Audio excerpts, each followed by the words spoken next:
في البداية كده يا جماعة، أنا نسيت أقول لكم إن علي لطفي النهاردة كان حرفيا قالب على مانويل نوير. طيب بصوا، انا ممكن ابقى متفق مع اي حد يقول ان النهارده في ماتش الاهلي وزد ما كانش فيه توفيق للنادي الاهلي، او ما كانش فيه توفيق للاعيبه النادي الاهلي، لان احنا رحنا كتير قوي وضيعنا اكتر، وخاصه في الشوط الثاني. ولكن السؤال بقى للمدرب اللي هو ياسترو، احنا كنا فين في الشوط الاول؟ انت لما دخل فيك هدف، ليه النادي الاهلي ما لعبش بنفس الشكل اللي احنا ختمنا بيه المباراه؟ يعني احنا شفنا تلت ساعه اخيره حرفيا، انت لو بتلعب بيها انت مش هتكسب زد واحد ولا اتنين ولا تلاته، انت هتخلي الناس دي مش شايفين اي حاجه غير ان هم بس بيخسروا. انا النهارده انت ليه مضيع 90 دقيقه؟ ليه بتبدا بمحمد الشناوي؟ اظن ان انا من كام يوم كنت قلت في فيديو ان في دلوقتي سياسه التدوير اللي هتحصل ما بين محمد الشناوي وما بين مصطفى شوبير، وهي ان كل واحد هياخد مباراه لمده 10 او 12 مباراه، وبناء عليها على الفتره دي هيتحدد مين هو اللي هيبقى حارس النادي الاهلي. اظن دلوقتي احنا خلاص بقينا عارفين مين هو اللي يستاهل يكون حارس النادي الاهلي. باينه قوي ان محمد الشناوي بيتزق علشان يكون بيلعب مع منتخب مصر في كاس العالم، او يروح في القائمه بتاعه منتخب مصر.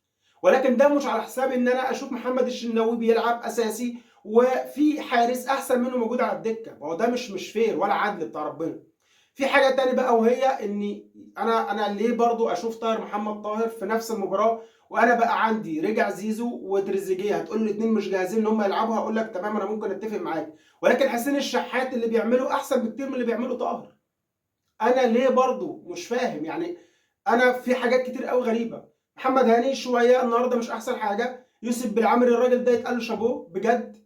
يوسف بالعمري برضو من ضمن علامات الاستفهام، والراجل ده ازاي كان شايف يوسف بالعمري وحش؟ يا جماعه يوسف بالعمري بيعمل كل حاجه حلوه النهارده، بس هو فعلا ما كانش فيه توفيق.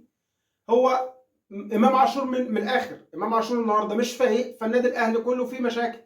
لمسات امام عاشور، انطلاقات امام عاشور، تسجيل اهداف لامام عاشور نفسه، خلت النادي الاهلي النهارده بعيد. انت بتعمل في الشوط الاول حرفيا النادي الاهلي بيوصل كتير، او النادي الاهلي بيحاول، ولكن مفيش كوره اللي هي تقدر تقول هي دي. في حاجه تاني بقى، وممكن انت تتفق معايا وممكن شويه تبقى مختلف معايا فيها، وهي ان انا ما بقتش بشوف في فرق كبير ما بين محمد شريف وكاموش ومروان عثمان.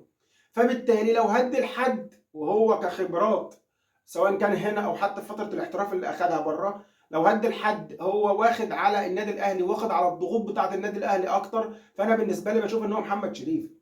مروان عثمان ممكن يجي منه قدام لو هيكمل معاك، لو انت هتفعل بقى عقد بند الشراء والكلام ده. ولكن حاليا محمد شريف، حتى الراجل لما نزل النهارده محمد شريف في الشوط الثاني في كورتين في الثلاث اربع خمس دقائق اللي لعبهم كان ممكن يسجل منهم هدف.